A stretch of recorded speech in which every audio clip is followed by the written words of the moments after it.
Bismillahirrahmanirrahim. Assalamualaikum warahmatullahi wabarakatuh. Perkenalkan, nama saya Irwan Dempa. Saya adalah salah satu staf pengajar, dosen di Fakultas Pertanian, Program Studi Agribisnis, Universitas Negeri Gorontalo. Dalam PDD UKT PT ini, saya akan membahas terkait dengan mata kuliah wajib, yakni mata kuliah agroforestry. Mata kuliah agroforestry terdiri dari 3 SKS, 2 SKS adalah teori, dan 1 SKS adalah praktikum. Mata kuliah ini didesain untuk memberikan pengetahuan, keterampilan, dan kemampuan kepada mahasiswa tentang orientasi makro kebijakan agroforestry yang ada di Indonesia dan di dunia. Kemudian pengembangan model-model agroforestry, modal sosial budaya dalam agroforestry, aspek ekonomi dan kelembagaan dalam agroforestry, rantai pasar produk-produk yang dihasilkan dari agroforestry, bahkan hingga kualitas produk baik kayu maupun non-kayu yang dihasilkan dari budidaya agroforestry. Mata kuliah ini juga membahas tentang sistem pemanfaatan lahan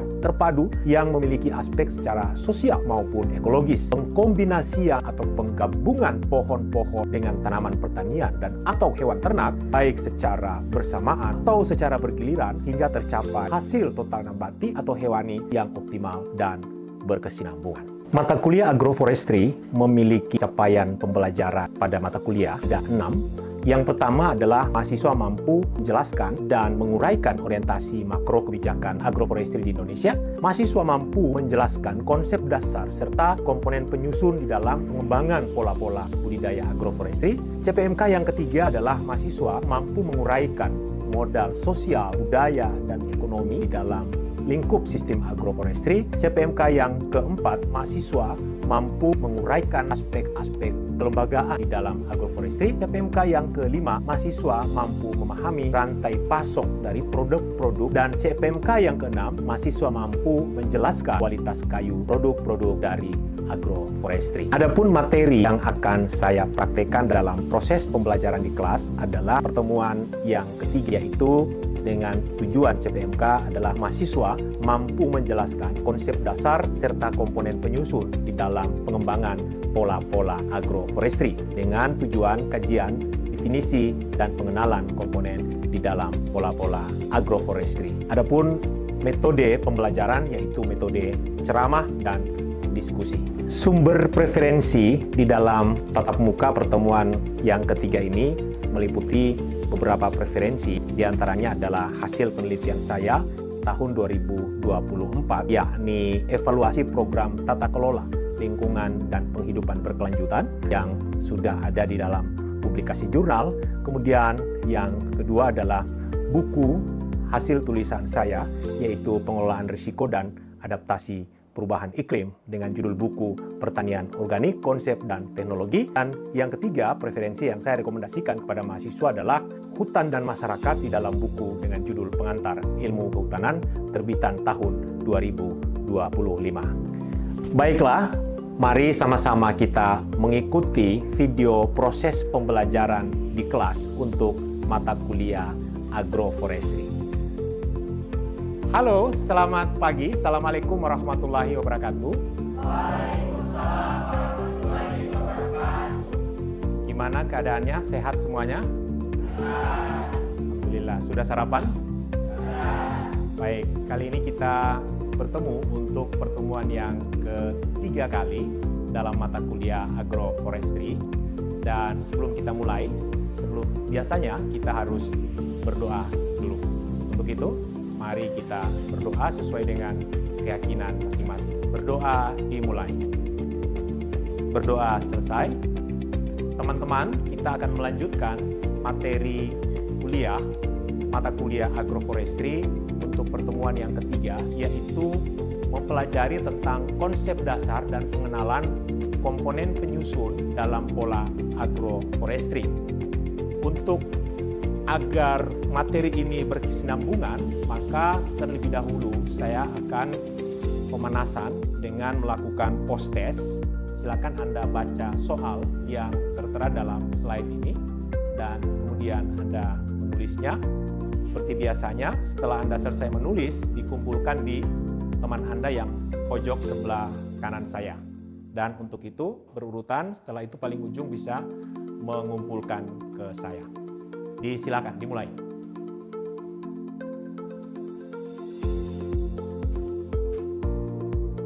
dalam pretest ini saya minta Anda untuk menuliskan definisi tentang agroforestry yang Anda ketahui dari berbagai literatur. Seperti pada pertemuan pertama dan pertemuan kedua, saya merekomendasikan beberapa referensi literatur, jurnal yang bisa Anda baca, dan dari situ Anda mendapatkan pengetahuan tentang definisi agroforestry. Silakan yang sudah selesai bisa dikumpulkan. Ada kawan Anda sampai di pojok kanan saya.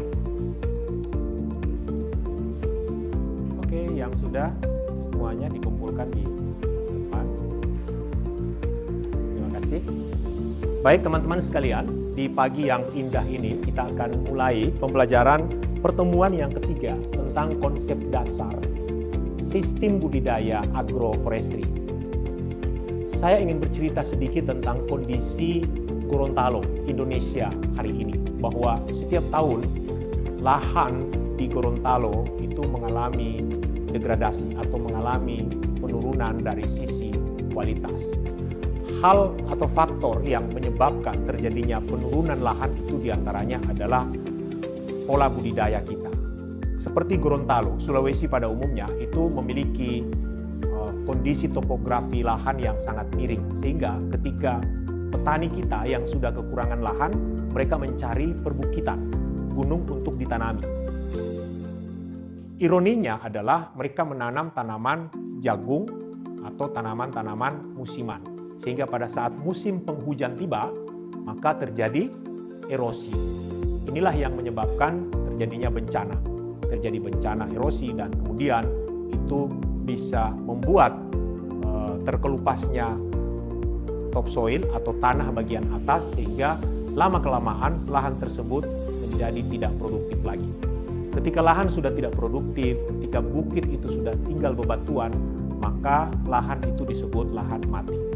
Tiba di musim penghujan, tidak ada lagi yang mampu menahan air hujan, sehingga bagian bawah terjadinya genangan dan banjir yang bisa mengancam korban jiwa dan korban harta. Itulah kondisi yang terjadi di Provinsi Gorontalo setiap tahunnya. Sebetulnya, pola pertanian berkelanjutan itu menawarkan beberapa pola, beberapa alternatif, beberapa strategi. Di antaranya adalah sistem agroforestry. Seperti yang saya sudah singgung pada pertemuan pertama, bahwa berbagai tawaran kebijakan pemerintah itu menawarkan pertanian yang ramah lingkungan atau pertanian yang berkelanjutan. Salah satunya adalah agroforestry. Nah, apa agroforestry? Pada pertemuan kali ini kita akan belajar memahami secara definisi, yaitu agroforestry adalah sistem penggunaan lahan terpadu yang memiliki aspek sosial dan ekologi, dilaksanakan melalui pengkombinasian antara pepohonan, tanaman pertanian, dan bahkan hewan. Itu dilakukan secara bersama-sama atau bergiliran, sehingga dari satu unit lahan tercapai hasil total nabati atau hewan yang dalam arti berkesinambungan.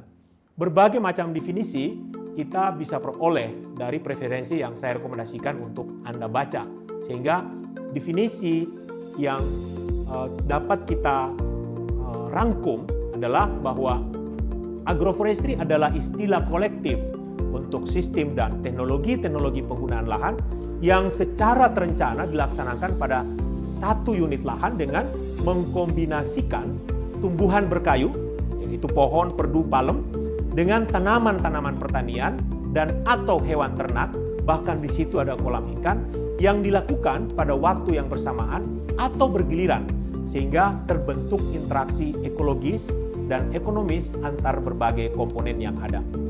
Pengertian berikutnya. Nah, apa sasaran dan tujuan agroforestry?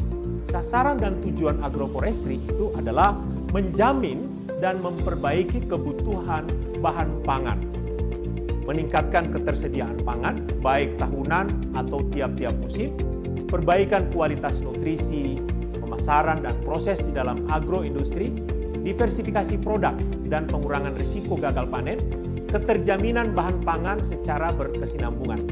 Saya ingin menggambarkan tentang sistem agroforestry yang berkesinambungan. Ada berbagai komponen, tadi ya, secara definisi.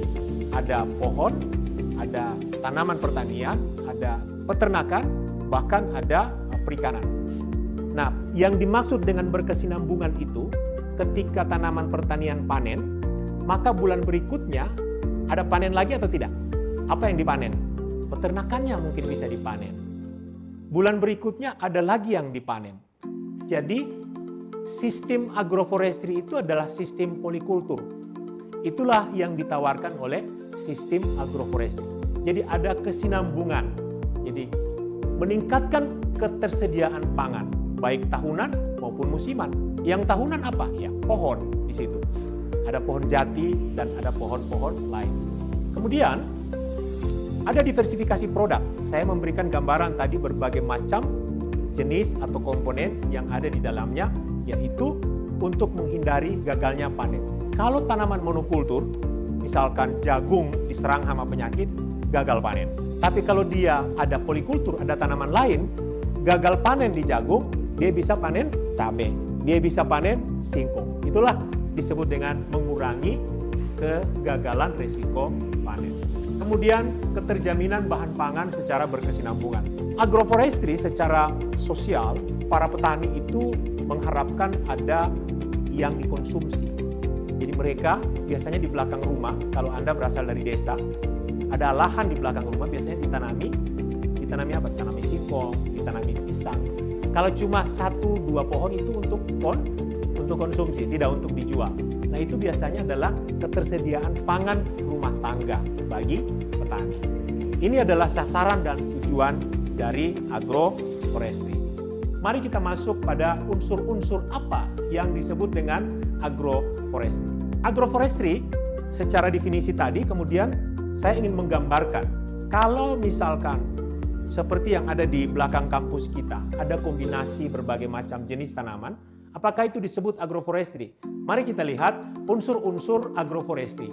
Agroforestry yang pertama memiliki unsur, dia menggunakan lahan atau sistem lahan itu diolah oleh manusia.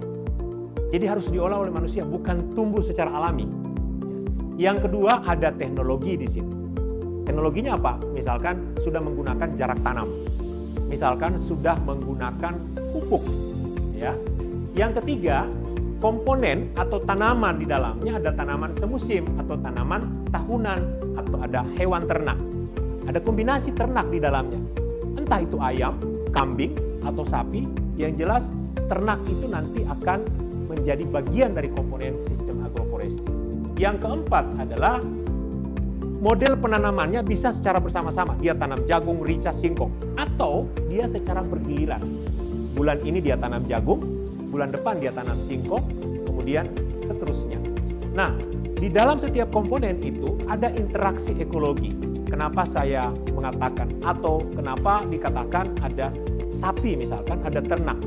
Ada interaksi yang terdapat di dalamnya, yaitu kotoran sapi bisa menjadi pupuk. Anda sudah bisa membaca itu. Kotoran sapi bisa menjadi pupuk organik. Yang kelima adalah ada interaksi ekologi, sosial, dan ekonomi. Interaksi ekologi itu adalah ada interaksi antar komponen penyusun di dalamnya. Jadi sesungguhnya pohon itu berfungsi sebagai pelindung.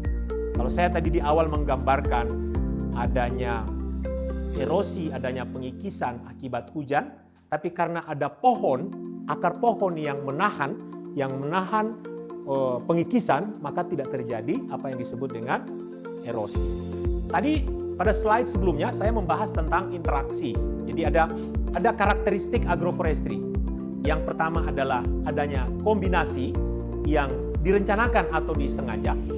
Jadi kombinasi pohon, tanaman pertanian, kemudian ada hewan, kemudian ada interaksi ekologis yang tadi sudah saya gambarkan terjadinya saling mengisi, saling mendukung antar satu komponen dengan komponen yang lain.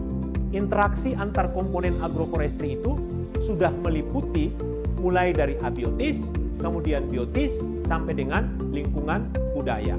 Sampai di sini ada yang ingin bertanya? Saya persilakan. Saya Pak. Silakan.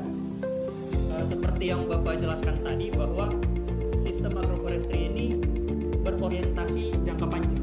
Nah, seperti yang kita ketahui bersama Pak, petani kita khususnya di Gorontalo itu lebih menyukai hasil jadi pertanyaan saya, apa sebenarnya urgensi dari agroforestry ini kepada petani kita? Seperti itu.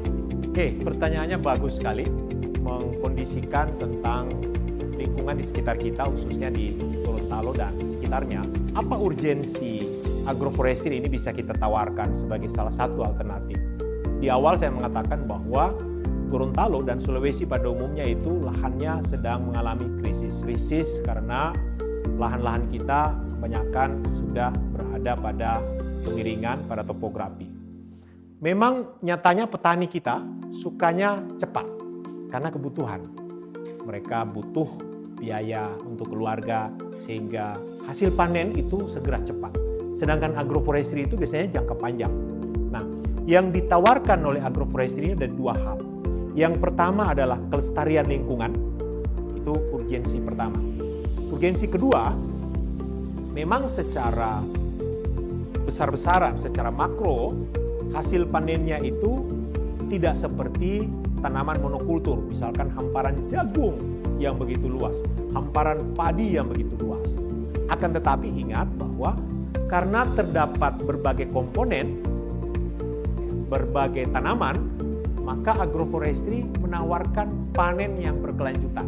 Misalkan sekarang kita ketahui harga cabai sudah mulai meroket 100 sampai 130 per kilo. Anda lagi suka makan cabai toh? Suka makan pedas toh? Sekarang tidak sembarangan. Makan di rumah makan itu tidak sembarangan. Rumah makan meletakkan cabai karena cabai lagi meroket harganya. Tomat lagi meroket harganya. Semua. Beritanya hari ini Gorontalo sedang naik-naiknya harga barito, bawang, rica, tomat. Nah, ini adalah solusi. Agroforestry adalah solusi dari situ. Kita bisa tanam tomat, kita bisa tanam cabai, bisa tanam bawang secara bergiliran, panennya bisa dinikmati oleh petani. Saya kira itu ya. Oke, baik. Itu urgensinya. Ada pertanyaan lagi? Saya Pak. Silakan. Saya akan bertanya apa saja faktor-faktor yang mempengaruhi terbentuknya pola-pola dalam sistem agroforestry. Oke, pertanyaannya bagus. Pola agroforestry. Tadi saya menggambarkan beberapa komponen. Itulah yang menunjukkan pola. Jadi, yang menentukan terjadinya sebuah pola agroforestry itu adalah komponen penyusun. Contohnya begini. Ada di sekitar kampus kita, ada satu pola, ada kelapa, ada jagung, kemudian ada ubi-ubian. Saya melihat apakah dia ketela atau ubi kayu. Ini pola, itu yang disebut dengan pola. Nah, tadi pertanyaannya apa yang menentukan terbentuknya sebuah pola? Yang pertama adalah selera petani. Dia mau apa? Begitu. Dia mau panen apa? Dia mau menanam apa? Yang kedua adalah lahan. Kalau lahannya berada di kemiringan, maka otomatis polanya harus kombinasi pohon dan tanaman pertanian. Tapi kalau di lahan rata, mungkin pohonnya bisa sedikit. Tapi kalau lahan miring, itu pohonnya bisa banyak. Oke, jawabannya cukup tadi. Saya persilakan, ada yang mau bertanya lagi? Bisa, Pak. Oke, silakan. Baik, seperti yang kita ketahui, tanaman jagung merupakan tanaman yang unggul yang berada di Gorontalo. Nah, apakah tanaman jagung dapat menjadi komponen bagi agroforestry dan bagaimana kombinasinya? Terima kasih, Pak. Jagung menjadi tanaman unggulan bagi Gorontalo. Tapi ada kritikan tajam buat tanaman jagung. Katanya jagung memberikan kontribusi terhadap rusaknya lahan. Beralasan kritikan itu karena ketika jagung ditanam di perbukitan, di lahan miring, maka dia berkontribusi terhadap erosi. Ketika musim penghujan tiba, maka akar jagung tidak bisa menahan terjadinya pengelupasan topsoil akibat deraan atau tumbukan air hujan. Maka wajar orang mengkritik jagung memberikan kontribusi terhadap rusaknya lahan. Bagaimana jagung bisa kita selamatkan? Ya, dalam tanda kutip, kita bisa amankan dia menjadi komoditas unggulan, namun tidak berdampak buruk terhadap lahan. Caranya satu, jagung kita masukkan sebagai salah satu komponen sistem agroforestry. Caranya bagaimana? Siapa yang tahu? Caranya adalah mengkombinasikan jagung dengan pohon. Sehingga akar pohon bisa menahan terjadinya pengelupasan topsoil, kemudian kanopi pohon atau cabang pohon bisa menjadi pelindung dari jagung dari terpaan angin.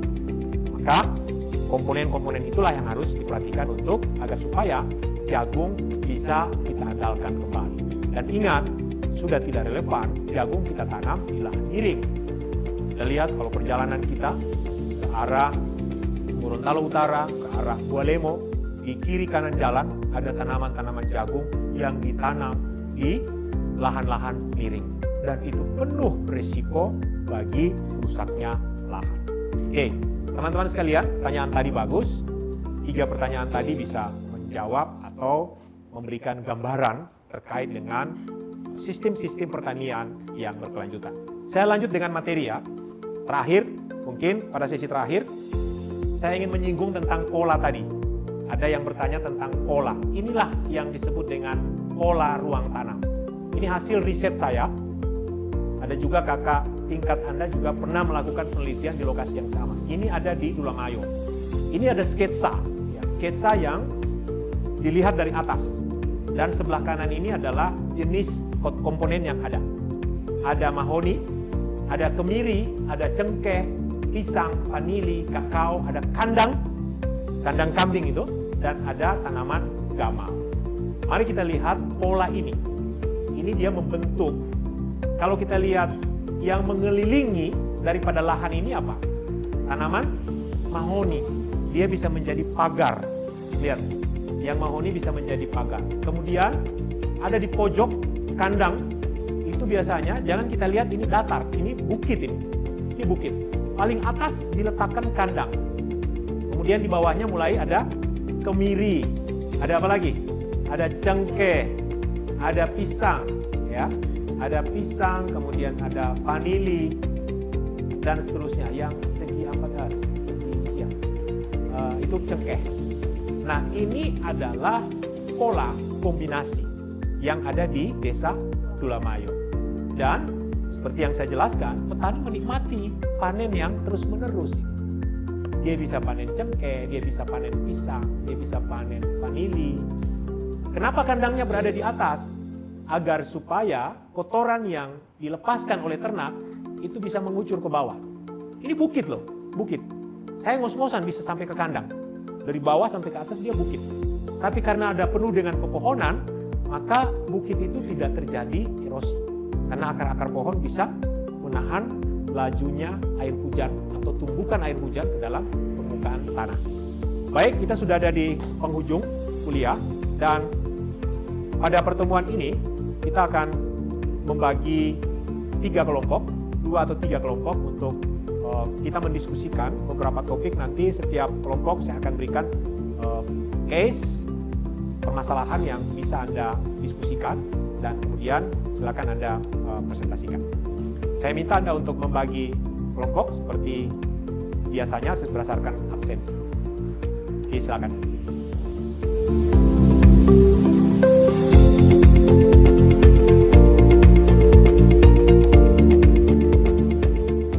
Baik, sudah dibagi kelompoknya menjadi 3 kelompok. Kelompok A, kelompok B, kelompok C. Seperti pada pembagian pola sistem agroforestry tadi, maka silakan Anda diskusikan untuk A, B, C masing-masing. Ciptakan pola berdasarkan komponen penyusun, dan kemudian diskusikan bagaimana interaksi yang terjadi. Tadi saya berikan contoh, ada pola, ada kemiri dan mahoni, ada kandang. Interaksi apa yang terjadi? Interaksi yang dimaksud adalah ada 2. Interaksi yang saling membunuh, saling bersaing, atau interaksi yang saling mendukung. Kemudian Anda bahas, diskusikan interaksinya seperti apa. Paham? Paham? Oke, baik. Tadi saya tidak dengar, sekarang saya dengar. Ingat, ini pola A, pola B, dan pola C. Silakan berdiskusi dan membahas berbagai macam interaksi yang terjadi.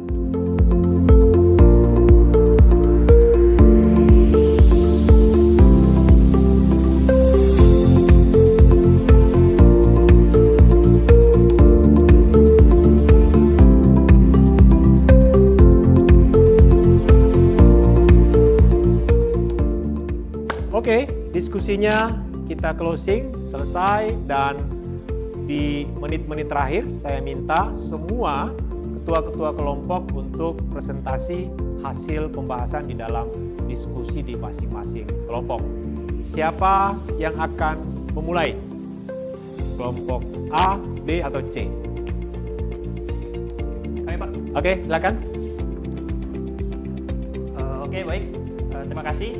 Jadi untuk hasil diskusi kami itu terhadap pola pengkombinasian komponen. Nah, yang pertama itu pola persaingan atau kompetisi. Nah, jadi teman-teman, pohon-pohon dan perdu, tanaman pertanian dan binatang itu bersaing satu dan lainnya. Nah, ini gunanya apa? Gunanya mereka itu untuk memperoleh cahaya, air, hara, ruang hidup, input kerja, lahan, dan lain sebagainya. Nah, ternyata persaingan ini itu tidak dapat dideteksi secara langsung, namun dapat diduga secara tidak langsung. Oke. Kemudian untuk pola kombinasi yang kedua itu ada ketergantungan. Nah, ketergantungan di sini itu seperti jamur hanya dapat tumbuh dari atau pada pohon-pohon tertentu. Nah, jadi jenis-jenis binatang tertentu hanya dapat hidup pada padang pengembalaan. Kemudian yang terakhir itu ada pola yang saling melengkapi. Di sini reaksi saling melengkapi dapat secara waktu, ruang, ataupun kuantitatif. Secara waktu, misalnya ketersediaan daun-daunan lebar atau buah-buahan sebagai makanan ternak pada musim-musim di mana rumput itu tidak dapat ditemui atau tersedia. Misalnya itu seperti Acacia albida di Afrika. Kemudian secara ruang, misalnya itu pemanfaatan keseluruhan biotop atau produksi secara lebih baik melalui dua strata atau lebih sekaligus. Secara kuantitatif, misalnya produk sejenis yang diperoleh dari satu lahan secara bersamaan, antara lain protein nabati dan hewani. Terima kasih Pak, mungkin aja itu saja. Baik, kita berikan aplaus buat kelompok A.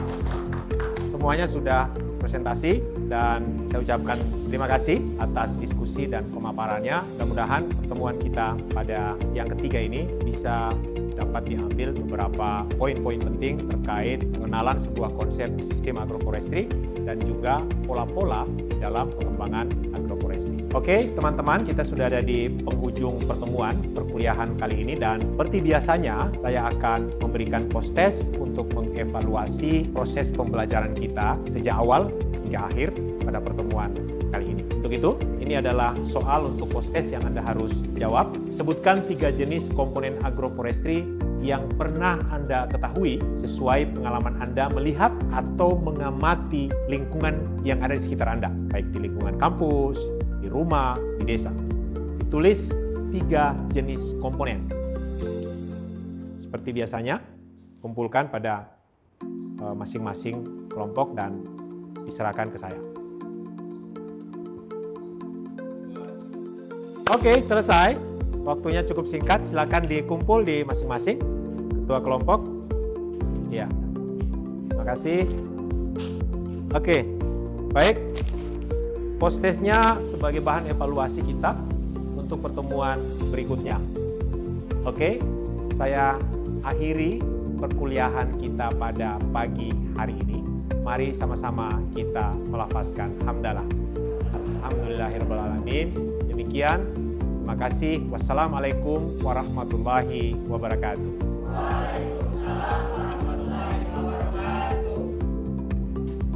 Demikian penampilan saya dalam video pemaparan PDD UKT-PT di bidang pengajaran. Saya Irwan Bempa, dosen program studi agribisnis, mengucapkan terima kasih. Wassalamualaikum warahmatullahi wabarakatuh.